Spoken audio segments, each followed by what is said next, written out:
Hey, what's up, guys? So, wanted to talk about the safety bar and whatnot.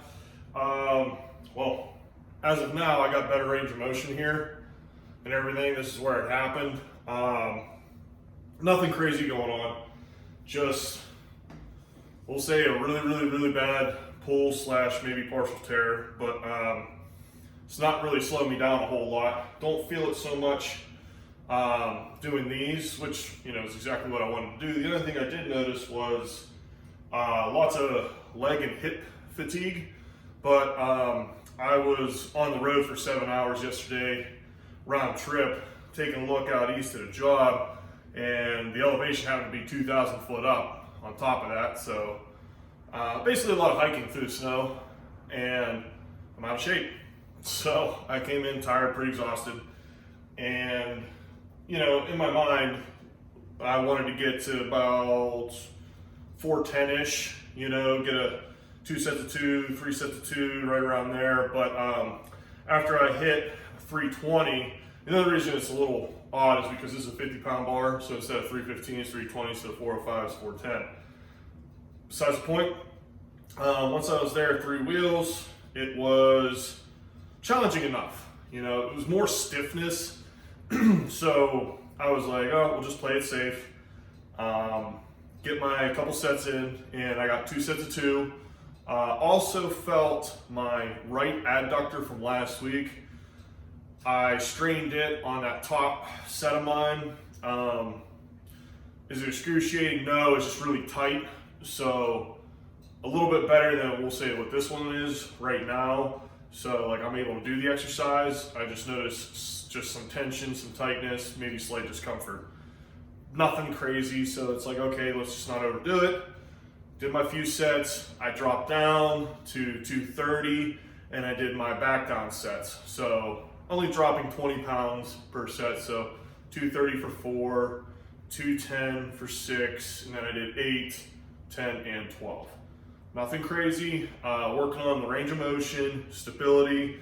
Big thing is too, trying to make sure I'm pressing evenly, because when you have a little strain like that in your abductor, you're gonna tend to baby and lean one way or the other. So just making sure, I'm ingraining good training habits, and that worked out well, okay?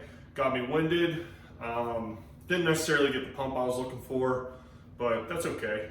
And then from there, moved on to some just technique on the deadlift, some refreshing stuff on there. I even go as far as doing the hook grip for every single rep, along with resetting every single rep. So that way it's just good practice, that's all. Good practice, reinforcing good quality form, technique, making sure I'm pushing and pulling at the same time, and working on my grip strength. Even though, it's only 135 for 2 sets of 15, that's still ingraining good habits. Okay, you want to make sure that you're going, and I'm not going to over exaggerate as much as like each one of those reps is a max attempt, but I'm trying to load the bar, pull the slack out in a sense, making sure that the repetitiveness is just ingrained. So when I do go for, we'll say, a max attempt, PR attempt, whatever, it's second nature. I could just go up to the bar, I don't have to think about it, and I just react. That's really why we're here. I mean, if you're looking and you're training the movement like a power lifter, like an athlete, again, you're training a movement. You're training to perfect it, be athletic, be efficient, at your skill, at your lift, at whatever it is. So, totally different than bodybuilding. Where bodybuilding would be, we're training the muscle, we're gonna isolate the muscle, we're gonna make it burn, we're gonna hit like 100 reps of just isolation work.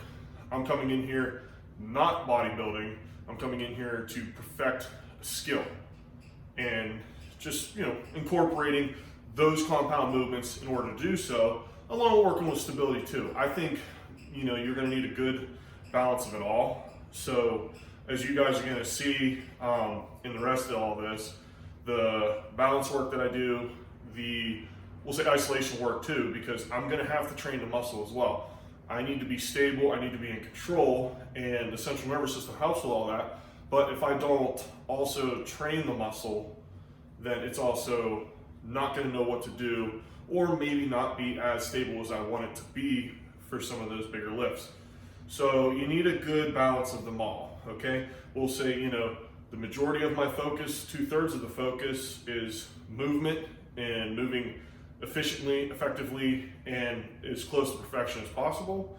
And then the other third is, okay, let's work on mobility, stability, and getting blood into the muscle, getting a little bit of a pump, a little bit of bodybuilding technique. So then that way I am strengthening it in a different aspect, but I'm also getting it to recover a little bit quicker too, as an active recovery. So the more blood we can get into the muscle, the better. So like with this here, from Saturday, I ain't gonna bench, but I'm gonna do a lot of antagonist movements. So an antagonist movement for this pec would be maybe some light pulls, some band pull aparts, just little things like that, nothing crazy. I can throw a little bit of arms and such in there like you guys probably saw earlier in the week. So it's gonna be something similar to that. That way I'm getting blood in the area, but I'm not gonna agitate this. I'm not gonna be going full range of motion, bench presses, dumbbell presses, and all that, because it's not ready. It's healing, it's heading in the right direction. Is it 100%? No. I wanna say I'm probably about 50-60% right now, and it's not even healed up enough to be able to do a back squat, just because, I'm not, as you can already tell, like this arm just doesn't wanna go back.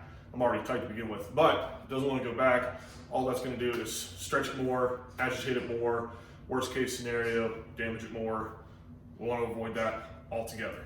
So that's why I'm going about it this way.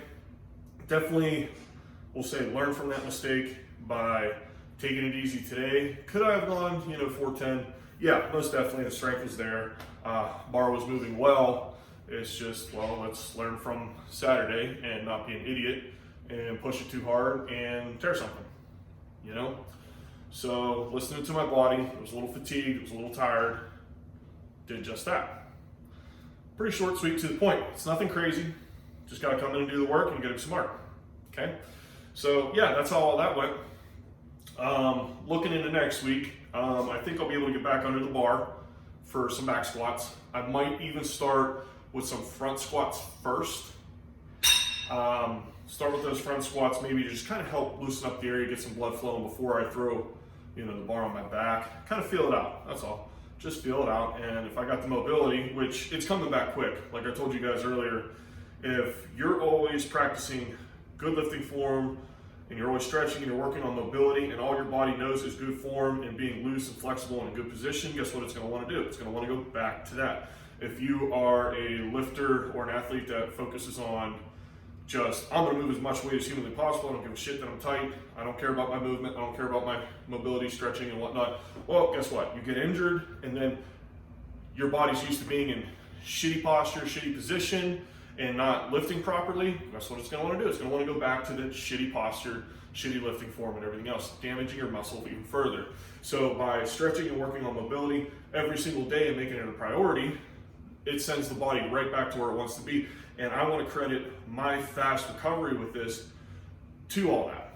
And I'm going to continue to do that. So it's a no-brainer. I almost feel like I'm doubling in progress per day versus in the past getting just a little pectoral strain or bicep tendon strain. It would last as long as a month or maybe longer, and I would push through it, just damaging it more and more and more. Where now I'm like, okay, we got a little bit smarter, a little bit wiser, focus on this stuff, and I'm like, man, I'm progressing so much quicker. So by going into Saturday's workout and doing what I said I'm gonna do, instead of pushing too hard, then that means I can accelerate to the following Saturday and be able to get back under the bar. Does it mean I'm lifting heavy? No. If I were to hypothetically think of where I'm gonna be, let's say no more than 225 for 8 to 10 reps, maybe more. That's all that's gonna be. Getting a little bit of chest pump, getting the range of motion back, and that's that, okay? Deadlifts, I know I felt it a little bit more of a stretch by hanging on the 135 here. Was it excruciating? No, but all this is connected, so if I'm pulling down, it's gonna cause a little bit of stretch, a little bit of discomfort, even though the primary is more posterior than interior. This is still an antagonist. It's still holding it together. It's still locking my shoulders back, holding it into position so that I have a good bar or good position on the bar for the bar path. So we're gonna fill that out on Sunday. I should be okay, but we're gonna ease into it. If I feel any kind of discomfort, well, you guys will know about it, and I will stop, and I'll move on from there. But no, either way, that's what's going on with all those. If you guys don't already, please follow us on Instagram and subscribe to the page here. I'll put all that at the bottom so you guys can look it up. If you guys have any questions for me, feel free to reach out, comment. Also, I'm going to be posting probably Sundays, Saturday or Sunday, but I'm getting gunning for Sunday right now, to start breaking some of these lifts down, because I know, some of you asked to, explain biomechanics, leverages, and so on. I'll be doing that as well, putting the first one out there. I don't know what it's going to be. I think it's going to be what I feel most comfortable doing at the moment, which will probably be the deadlift, because I don't have to put my hands behind my back to demonstrate a back squat, and I don't have to press to demonstrate the press. So that's most likely what's going to happen. Regardless, thanks for watching, you guys. Like I said, feel free to reach out and we'll talk to you.